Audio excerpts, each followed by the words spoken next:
سجل كاس عالم 1950 اللي كان في البرازيل اكبر او اكتر عمليات انتحار في تاريخ كرة القدم كلها عموما، بعد ما خسرت البرازيل خسارة مفاجئة من الاورجواي 2-1. المعلومة رقم 4، باولو روسي لعيب المنتخب الايطالي وقع ليوفنتوس وهو في السجن، وخرج قبل كاس عالم 1982 وانضم للمنتخب الايطالي وخد كاس العالم، وكان هو الهداف للمنتخب الايطالي ب6 اهداف في كاس العالم ده، وكان هو كمان احسن لاعب في البطولة. المعلومة رقم 3، ان الارجنتين ليونيل ميسي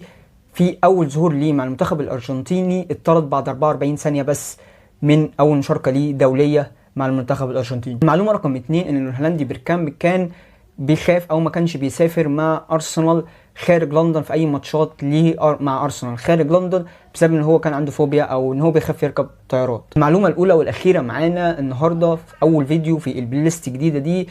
ان رونالدو البرازيلي الظاهرة كان في كاس عالم 1990